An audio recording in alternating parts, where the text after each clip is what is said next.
Good morning. आज अपन last class में अपन बात की थी कि भाई जो आपके एंजाइम क्रियाधार जटिल या संकुल का निर्माण होता है उसको समझाने के लिए दो सिद्धांत दिए गए थे, एक तालाकुंजी सिद्धांत और एक था प्रेरित आसंजन सिद्धांत। तो अपन बात करते हैं तालाकुंजी सिद्धांत की बात करेंगे आज। तालाकुंजी सिद्धांत कि तालाकुंजी सिद्धांत किसने दिया था? सबसे पहले एमएल फिशर ने दिया था, ये बात अपन ने कर ली। किसने दिया था? एमएल फिशर ने दिया था। कब दिया था? 1984 के अंदर, 1984। इतना नहीं पूछा जाता सन। अब देखिए सिद्धांत क्या कहता है कि भाई सिद्धांत के अनुसार एक ताला उसी की चाबी से खोला जा सकता है, ठीक इसी प्रकार एक विशेष आकार का क्रियाधार ही एंजाइम के विशेष सक्रिय स्थल से बंद बना सकता है। कहने वाला जैसे आपको पता है एक ताला होता है वो एक विशेष चाबी के द्वारा ही खोला जाता है, ठीक है। उसी प्रकार जो क्रियाधार होते हैं या अभिकारक जो होते हैं वो क्रियाधार जो होते हैं वो एंजाइम के सक्रिय स्थल जो होते हैं, एंजाइम के सक्रिय स्थल जो होते हैं उनसे क्या होते हैं? बंद बना सकते हैं। कि एक क्रियाधार जो होता है एक विशेष सक्रिय एंजाइम के विशेष सक्रिय स्थल, विशेष मतलब उसी के लिए पर्टिकुलर एक के लिए विशेष सक्रिय स्थल मतलब एक क्रियाधार जो होता है विशेष एंजाइम के सक्रिय स्थलों से क्या होता है? बंद बना सकता है। इसी प्रकार एंजाइम द्वारा उत्प्रेरित होने वाली जो अभिक्रिया होती है उसमें विशेष प्रकार के क्रियाधार विशेष एंजाइम के सक्रिय स्थल पर जुड़ते हैं। कहने मतलब विशेष प्रकार के क्रियाधार विशेष प्रकार के एंजाइम से जुड़ते हैं, विशेष प्रकार के एंजाइम के सक्रिय स्थलों से जुड़ते हैं। विशेष का मतलब हो गया, मैंने आपको पहले बताया था, विशेष का मतलब होता है एक, जैसे मैंने आपको सिंपल सा एग्जांपल देता हूँ अपने शरीर का कि जैसे अपने शरीर में हृदय का कार्य है रक्त का पंप करना। अब हृदय काम नहीं कर रहा है तो शरीर के कोई दूसरे अंग है वो नहीं कर सकते भी हृदय का पंप, रुधिर का पंप कर दें, पॉसिबल नहीं। आंखों का कार्य है देखना तो सिर्फ आंखें ही देख सकती है, किसी और अंग आंखों में प्रॉब्लम हो गई, जैसे नहीं कान ने बोल दिया कोई बात नहीं, ऐसा कुछ संभव नहीं। विशेष का मतलब पर्टिकुलर उसी के लिए। जैसे मान लीजिए ये मार्कर है, ठीक है, इसका केप ये तो ये इस पर यही लगेगा, ठीक है। तो इसका मतलब ये हो गया, आप ये समझ लीजिए ये आपके एंजाइम है, ये क्रियाधार है और इसके अंदर जो बना हुआ ये सक्रिय स्थल है। ये इस मार्कर के लिए क्या है? विशिष्ट। ये मार्कर जब आएगा तो ये जुड़ जाएंगे, बस वो प्रोसेस है। तो जिस प्रकार से एक ताला होता है एक विशेष चाबी के द्वारा ही खुलता है, उसी प्रकार एक क्रियाधार जो होता है वो एंजाइम के विशेष एंजाइम के सक्रिय स्थल पर ही जुड़ेगा और अपने क्रिया को क्या करता है? उत्प्रेरित करता है, ठीक है। इसको समझ लेगा। अपन इसका डायग्राम बनाया थोड़ा सा, ताला चाबी सिद्धांत, आपको समझ में आ जाएगा अच्छे से। देखिए डायग्राम की बात करें अपन सिंपल से कि जैसे ये चाबी बना लेते हैं अपन,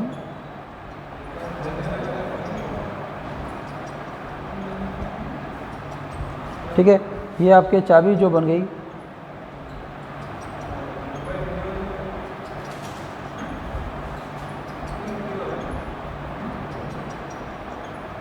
ठीक है। ये क्या हो गई? चाबी। ये चाबी किसका कार्य कर रही है? आपके एंजाइम अणु की तरह। और ये क्या है? बने हुए ये इसके जो ये डिजाइन बनी है क्या हो गए? सक्रिय स्थल हो गए। क्या हो गए? एक प्रकार से सक्रिय स्थल हो गए, ठीक है। ये क्या हो गए? सक्रिय स्थल हो गए। उसके बाद में बात करें, ठीक है, एक ताला बना लेते हैं।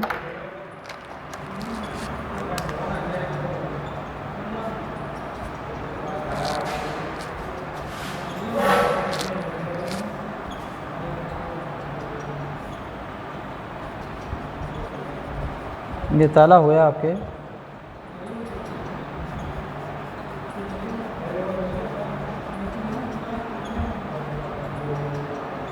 ठीक है। ये ताला हो गया। ताला क्या कार्य करता? क्रियाधार की तरह। किसकी तरह कार्य करेगा? क्रियाधार की तरह।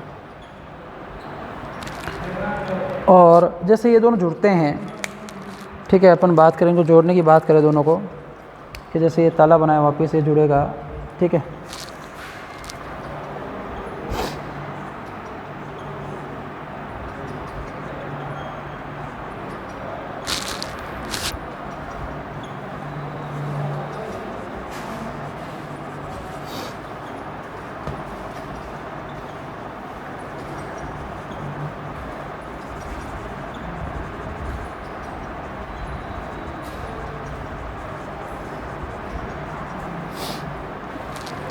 ये क्या हो गया, एंजाइम क्रियाधार सम्मिश्र,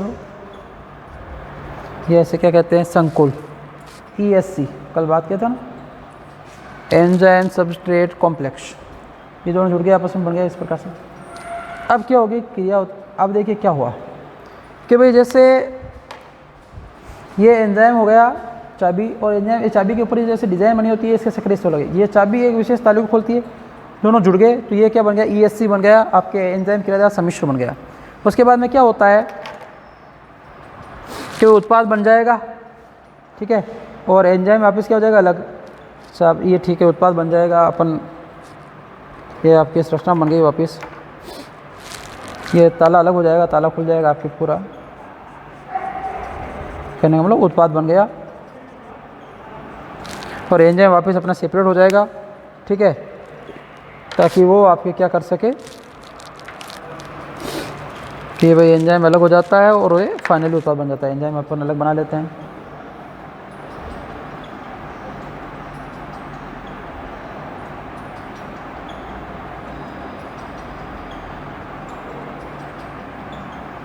ठीक है, ये आपके उत्पाद और ये आपके चाबी, मतलब एंजाइम, इस प्रकार से इन्होंने ये बात बोली थी, ताला चाबी सिद्धांत बोलते हैं।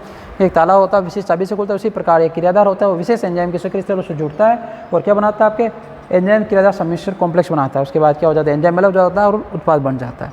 ये क्या था, आपके एंजाइम क्रियाविधि का ताला चाबी सिद्धांत। नीचे जरूर लिखना है, हमेशा चीज़ ध्यान रखें कि चित्र बनने वाला लिखना है कि चित्र किसका है, तो एंजाइम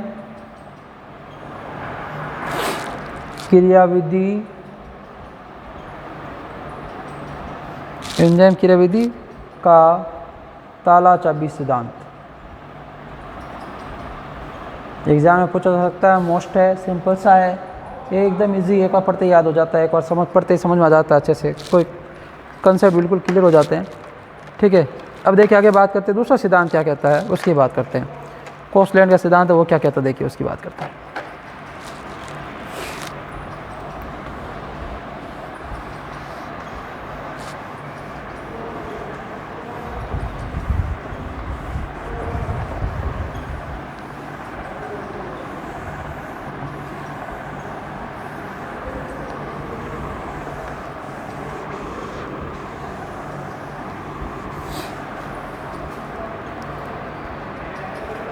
क्या सिद्धांत है, प्रेरित आसंजन का सिद्धांत। प्रेरित आसंजन का सिद्धांत। प्रेरित आसंजन का सिद्धांत, ठीक है, किसके द्वारा दिया गया, कोस्टलैंड के द्वारा दिया गया। कब दिया गया, 1966 के अंदर, कोस्टलैंड 1966 के अंदर। भाई सिद्धांत के अनुसार क्या है, एंजाइम में पाए जाने वाले सक्रिय स्थल क्या होते हैं, दृढ़ होते हैं। ये सिद्धांत क्या कहता है कि एंजाइम में पाए जाने वाले सक्रिय स्थल दृढ़ होते हैं, कठोर होते हैं। क्या होते हैं, एंजाइम में पाए जाने वाले सक्रिय स्थल क्या होते हैं, दृढ़ होते हैं। ठीक है, इसके आगे बात करें अपन, और इन्होंने क्या कहा था, कहता सक्रिय स्थल जो होते हैं प्रारंभ से क्रियाधार अणु की संरचना के पूरक नहीं होते हैं। कि भाई ये शुरुआत से ऐसे नहीं होते हैं कि भाई एंजाइम के जो क्रियाधार होता है उस अणु की संरचना के समान हो, ऐसा संभव नहीं है। तो ये क्या होते हैं, दृढ़ होते हैं, ठीक है, और एक क्रियाधारक अणु की संरचना के समान ही होते हैं। क्रियाधार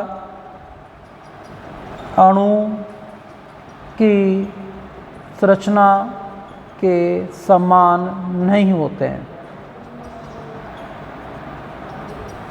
कभी क्रियाधार अणु होता है उसके समान ये नहीं होते हैं, लेकिन क्रियाधार जैसे ही एंजाइम के संपर्क में आता है सक्रिय स्थल उसके अनुरूप हो जाते हैं। कि जैसे क्रियाधार क्या आएगा, संपर्क में आएगा, क्रियाधार एंजाइम के संपर्क में आता है तो संपर्क में आता है तो आपके क्या हो जाता है, आपके कि एंजाइम जो है वो आपके क्रियाधार क्या करता है, जैसे एंजाइम के संपर्क में आता है तो सक्रिय स्थल उनके अनुपूरक हो जाते हैं। सक्रिय स्थल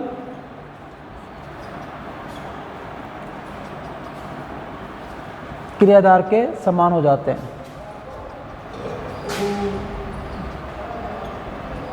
क्रियाधार के समान हो जाते हैं।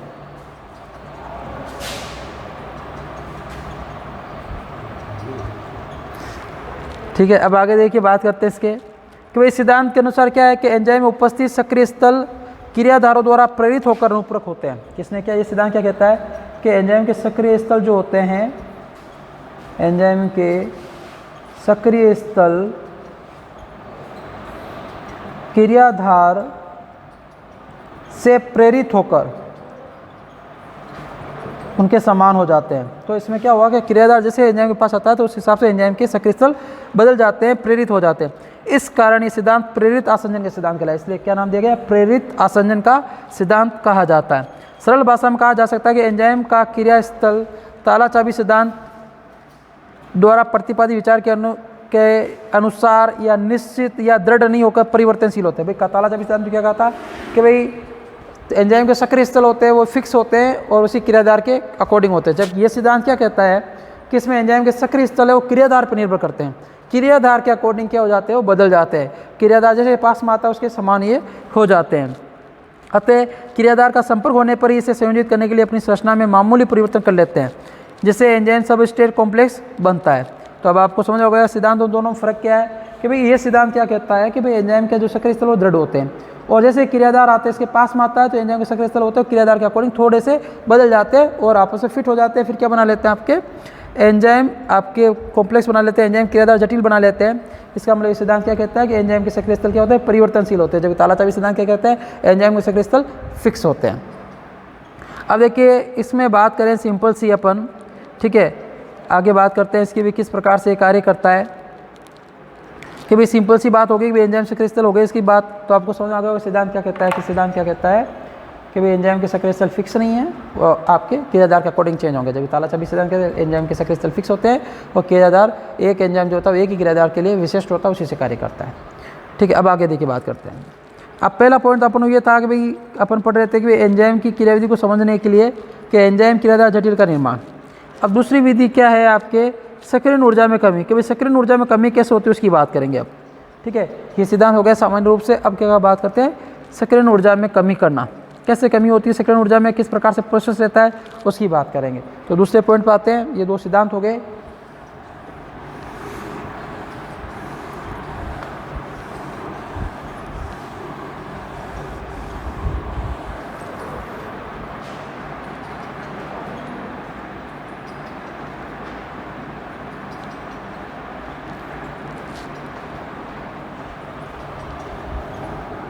सक्रियण ऊर्जा में कमी करना, सक्रियण ऊर्जा में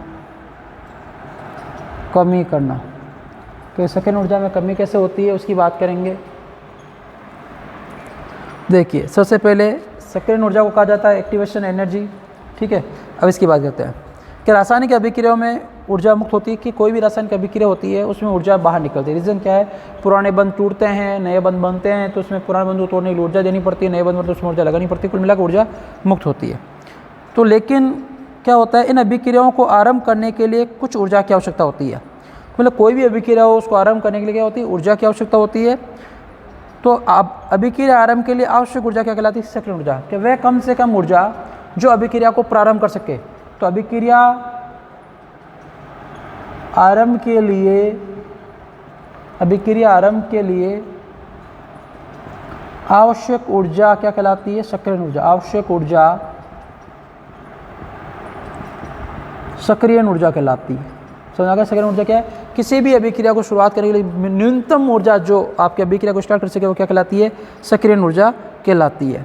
और एंजाइमों में ये विशेषता होती है कि वे क्या करते हैं, क्रियाधार के अणु के सक्रियण के लिए आवश्यक ऊर्जा को कम कर दे। कि भाई एंजाइम में क्या होती है, ये विशेषता पाई जाती है, क्या करते हैं एंजाइम क्रियाधार के अणुओं के लिए क्या करते हैं, सक्रियण ऊर्जा कम कर देते हैं। अतः एंजाइम की उपस्थिति में क्रियाकारक कम सक्रियण ऊर्जा पर ही क्रिया फलों में परिवर्तित होते हैं। कहने का मतलब क्या हो, एंजाइम क्या करते हैं कि एंजाइम क्रियाधार के लिए क्या कर देते हैं, सक्रियण ऊर्जा को कम कर देते हैं। क्रियाधार के लिए सक्रियण ऊर्जा को कम कर देते हैं और सक्रियण ऊर्जा कम होने से क्या होता है, क्रियाधार किसमें बदलता है, उत्पाद में। सक्रियण ऊर्जा को कम कर उत्पाद में बदलते हैं। तो एंजाइम नहीं होंगे तो क्या होगा, सक्रिय ऊर्जा कम नहीं होगी, सक्रिय ऊर्जा कम नहीं होगी तो उत्पाद जो है अभिकारक उत्पाद में बदलने में क्या लगेगा, समय लगेगा, समय ज़्यादा लगेगा, बदल तो जाएगा लेकिन समय लगेगा। अब देखिए इसको एक डायग्राम के द्वारा समझते हैं, एक ग्राफ के द्वारा समझते हैं कि भाई किस प्रकार से ये प्रोसेस रहता है। ठीक है, इधर है आपके क्रियाधार, किधर क्रियाधार अभिकारक का ना एक ही ध्यान है, क्रियाधार किधर, और इधर है विभव ऊर्जा, पोटेंशियल एनर्जी। देखिए इसकी बात करते हैं कि किस प्रकार से ये प्रोसेस रहता है कि भाई एंजाइम का क्या रोल है। एक सामान्य अभिक्रिया की बात करें और एक एंजाइम की बात करें, क्या होता है देखिए।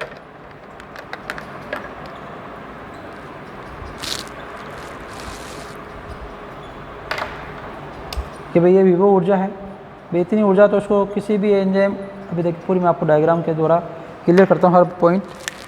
ठीक है, देखिए बात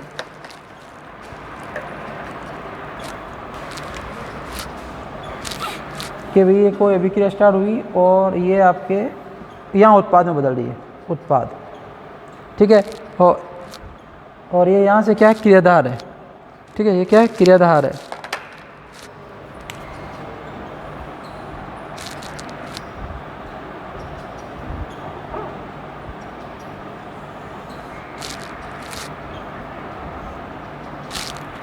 देखिए ये है आपके संक्रमण अवस्था,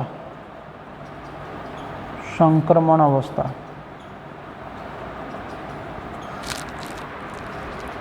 और ठीक है, सॉरी एक मिनट इसको थोड़ा सा क्लियर कर लेता हूँ आपके लिए, समझ आ जाए अच्छे से, रफ कर लेता हूँ ऊपर थोड़ा ताकि अच्छे से समझा सकूँ मैं आपको। सक्रिय ऊर्जा क्या होगी, अभिक्रिया को प्रारंभ करने के लिए न्यूनतम ऊर्जा, उसे क्या कहते हैं, सक्रिय ऊर्जा।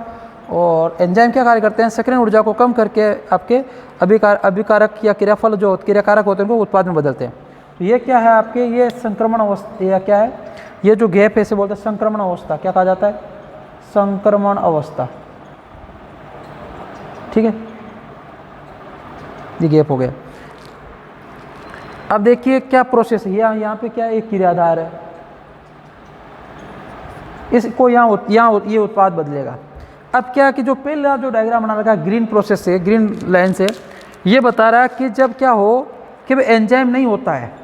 ठीक है, ये क्रिया जो बन रही है, ये वाला प्रोसेस जो समय लग रहा है, क्या है, एंजाइम रहित है, एंजाइम नहीं है, एंजाइम रहित सक्रिय ऊर्जा।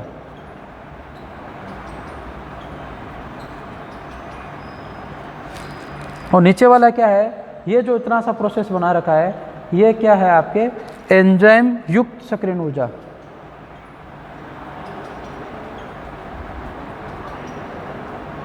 देखो क्रियाधार फाइनली उत्पाद में बदल है, लेकिन क्या जब एंजाइम होता है ये क्या करता है, इस सक्रिय ऊर्जा को कम कर देता है। देखिए जैसे एंजाइम नहीं है तो ये सक्रिय ऊर्जा बहुत ज़्यादा ऊर्जा लेगी, फिर धीरे धीरे उत्पाद में बदलेगी। देखिए जैसे एंजाइम की उपस्थिति आ गई तो एंजाइम क्या करता है, सक्रिय ऊर्जा को कम कर देता है। ये इतनी संक्रमण अवस्था है, इसको ऊर्जा चाहिए तो इस सक्रिय ऊर्जा को कम करके सीधा उत्पाद में बदल दिया। तो एंजाइम का कार्य क्या होता है, सक्रिय ऊर्जा को कम करके उत्पाद में बदलना। ठीक है, इतनी ऊर्जा तो चाहिए कि इतनी ऊर्जा तो चाहिए, इसी ऊर्जा के बिना ये पार नहीं हो सकता। तो ये आपके क्या हो गया, एंजाइम का सक्रिय ऊर्जा को कमी करना क्या हो गया कि भाई सक्रिय ऊर्जा क्या है, वह न्यूनतम ऊर्जा जो आपके क्रियाकारों को उत्पाद में बदलने के लिए आवश्यक होती है। और एंजाइम का कार्य क्या है, इस सक्रिय ऊर्जा को कम कर, जैसे सक्रिय ऊर्जा इतनी थी, ठीक है, एंजाइम की अनुपस्थिति में, और एंजाइम है, एंजाइम क्या करती है, सक्रिय ऊर्जा को कम कर दिया, उत्पाद में बदल गया। तो इसमें समय कम लग रहा है, इसमें क्या लग रहा है, समय ज़्यादा लग रहा है। तो एंजाइम की उपस्थिति में क्रियाधार जो होते हैं उत्पाद में बदल जाते हैं सक्रिय ऊर्जा को कम करके। इस प्रकार से सक्रिय ऊर्जा में कमी होने से क्या होता है, उत्पाद अभिकारक जो है वो उत्पाद में जल्दी बदलता है। अब इसके आगे बात करते हैं अपन कि एंजाइम के नामकरण की पद्धति की बात करते हैं कि भाई एंजाइम का जो नामकरण है वो किस आधार पर किया जाता है। ठीक है, इसका क्या रोल है, इसकी बात करते हैं। देखिए एंजाइमों के नामकरण की पद्धति पढ़ते हैं आगे, नेक्स्ट हेडिंग अपनी रहेगी एंजाइमों का नामकरण पद्धति। और कल की क्लास अपने इस चैप्टर के लिए लास्ट क्लास रहेगी कि भाई इस कल की क्लास में ये चैप्टर आपके कंप्लीट हो जाएगा। ठीक है, उसके बाद नेक्स्ट चैप्टर स्टार्ट करेंगे अपन। तो न्यू हेडिंग है आज अपने एंजाइम के नामकरण, एंजाइम के नामकरण पद्धति, एंजाइमों की नामकरण पद्धति कि भाई एंजाइमों का नामकरण किस प्रकार किया गया, कौन सी पद्धति अपनाई जाती है उसकी बात करते हैं। एंजाइमों के नामकरण की पद्धति कि भाई एंजाइमों का जो नामकरण है इनके द्वारा अधिक्रमित जो क्रियाएं होती है उसके आधारित पदार्थ के अकॉर्डिंग दिया जाता है कि भाई इन्होंने किसी पदार्थ को उत्प्रेरित किया, किसी अभिकारक क्रिया को करवाया, तो उस आधार पर एंजाइम का नाम रख दिया जाता था। ठीक है, एक क्या वैज्ञानिक हुए थे,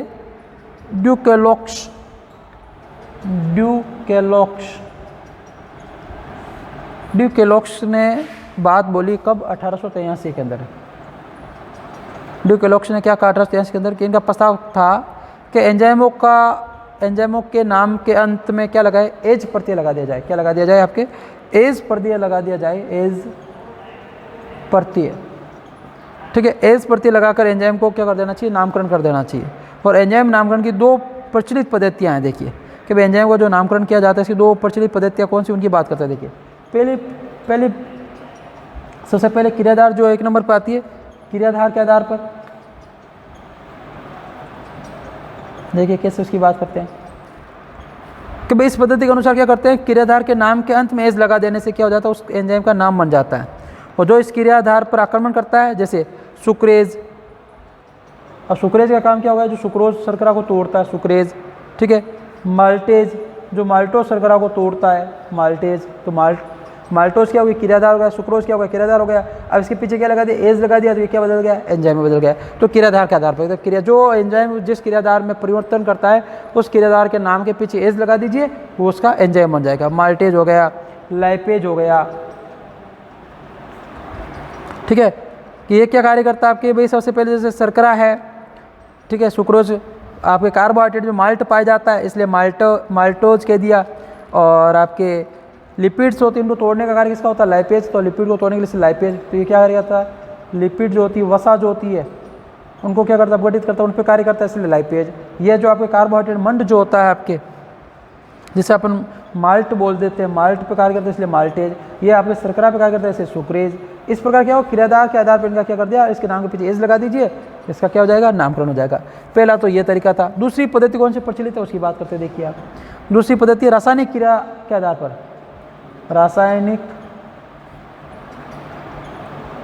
क्रिया के आधार पर।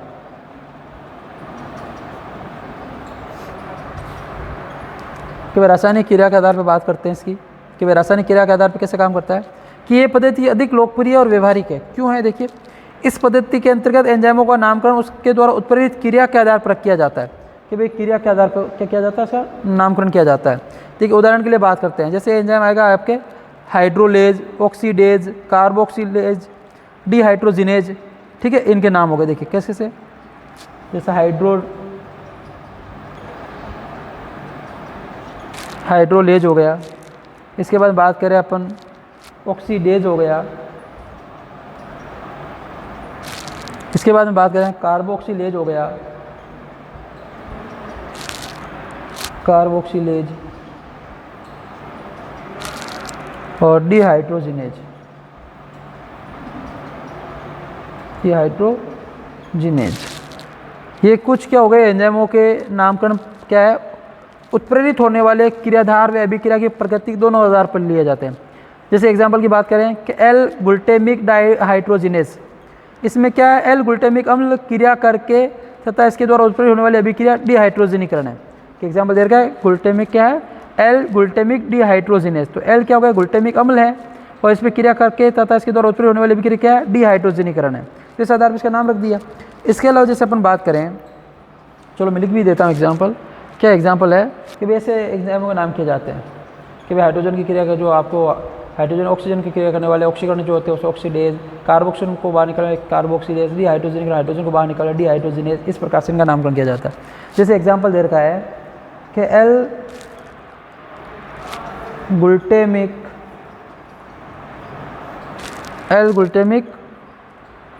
डिहाइड्रोजिनेज, ये एंजाइम का नाम हो गया। अब इसमें क्या है, एल ग्लूटामिक अम्ल जो है, अम्ल क्रिया कारक है। कि भाई एल ग्लूटामिक अम्ल ये क्या है, क्रिया कारक है। ठीक है, और इसके द्वारा उत्प्रेरित होने वाली अभिक्रिया क्या है,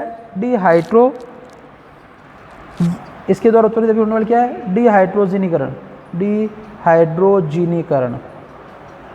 मतलब हाइड्रोजन का बाहर निकलना। तो भाई एल ग्लूटामिक अम्ल से हाइड्रोजन बाहर निकलता है, तो एल ग्लूटामेटिक तो क्या हो गया, क्रिया कारक हो गया। और डिहाइड्रोजिनेज मतलब ये जो एंजाइम इसका मतलब क्या है, हाइड्रोजनीकरण की, डिहाइड्रोजनीकरण की अभिक्रिया हो रही है। तो इस आधार पर रासायनिक क्रिया के आधार पर क्या किया जाता है, एंजाइमों का नामकरण किया जाता है। ये व्यवहारिक भी है और मान्य भी है। अब इसके आगे बात करते हैं, कुछ और जानकारी लेते हैं। देखिए कि भाई अंतर्राष्ट्रीय जैव रासायनिक संघ है 1955 के अंदर, देखिए इसको थोड़ा रफ कर लेते आगे पढ़ते हुए जानकारी सिंपल सी।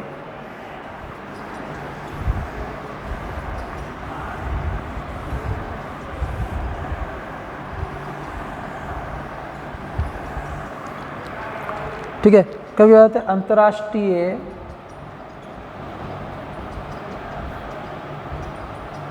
अंतर्राष्ट्रीय जैव रासायनिक संघ, जैव रसायन संघ ने 1955 के अंदर, ठीक है, एंजाइमों के मानक एवं क्रमबद्ध नामकरण की पद्धति प्रतिपादित की कि भाई एंजाइम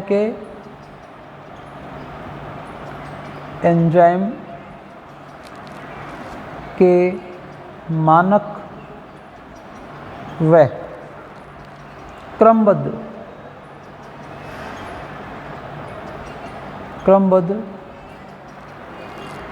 नामकरण की पद्धति प्रतिपादित की। क्या बताया इन्होंने कि भाई एंजाइम के मानक एवं क्रमबद्ध नाम में उसके क्रियाधार, अभिक्रिया जिसे उत्प्रेरित करता है का समावेश होना चाहिए। क्या होना चाहिए कि भाई क्रियाधार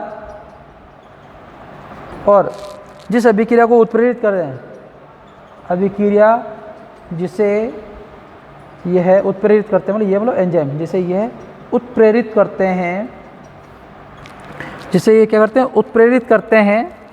ठीक है, इनका क्या होना चाहिए, समावेश होना चाहिए, इसके अकॉर्डिंग नाम होना चाहिए, ताकि क्रियाधार व अभिक्रिया व अन्य सूचनाओं का पता चल सके। मैं अपन ने किसी एंजाइम का नाम पढ़ा तो उसमें क्रियाधार का भी पता चल जाएगा और एक किस प्रकार का कार्य कर रहा है, किस प्रकार की अभिक्रिया उत्प्रेरित उसका भी पता चल जाता है। जैसे एक नाम दिया गया है इस प्रकार, जैसे आपके हेक्सोकाइनेज का मानक नाम देखिए क्या है, देखिए हेक्सोकाइनेज। ठीक है, ये एंजाइम हो गया। अब इसका मानक नाम क्या है, ये आपके ATP, ठीक है, ATP D hexose, ATP D hexose, ठीक है, 6 फास्फोट्रांसफेरेज। ठीक है, ये इनके क्या हो गए, नाम हो गए। इसके अलावा यूरिकेज का मानक नाम क्या है, यूरेट। और ऑक्सीजन को काम करने वाले O2 का ऑक्सीडो रिडक्टेज। तो कुछ एंजाइमों के मानक नाम अत्यंत जटिल हो जाते हैं, जिन्हें याद रखना क्या हो जाता है, कठिन होता है। इसलिए अपने इस कारण इसके लिए क्या होता है, छोटे छोटे नाम दिए गए और उसे संस्तुति कहा गया। क्या कहा, संस्तुति नाम कहा जाता है कि भाई जैसे अभी नाम दिया गया ATP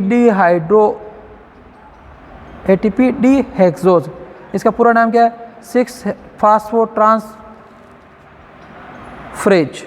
ठीक है, यूरिकेज का नाम क्या है, यूरेट कर दिया। जो आपके ऑक्सीजन ऑक्सो रिडक्टेज है उसको क्या कर दिया, O2 कह दिया। तो ये नाम कुछ छोटे कर दिया जाता है। देखिए मैं लिख देता हूँ साहब कि इस प्रकार हेक्सोकाइनेज का मानक नाम क्या है, कि भाई हेक्सोकाइनेज का पूरा नाम क्या है, ATP डी हाइड्रोक्सेज 6 फास्फोट्रांसफेरेज।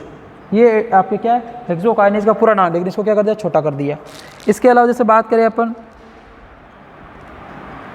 यूरिकेज का मानक नाम क्या कर दिया, कि यूरिकेज जो एंजाइम है, यूरिकेज का मानक नाम क्या कर दिया, आपके यूरेट कर दिया। ठीक है, और O2 है उस ऑक्सी रिडक्टेज है, कि जो O2 है उसका क्या कर दिया, ऑक्सी रिडक्टेज को क्या कर दिया, O2 कर दिया, ऑक्सीडो रिडक्टेज। तो क्या कर दिया जाता है कि जो नाम बड़े हो जाते हैं, जटिल हो जाते हैं, उनको क्या करते हैं, याद करने में मुश्किल हो जाते हैं, इसलिए क्या कर दिया जाता है, इनके नाम छोटे कर दिए जाते हैं, जिन्हें क्या कहा जाता है, संस्तुति कहा जाता है। क्या कहा जाता है, संस्तुति कह दिया जाता है।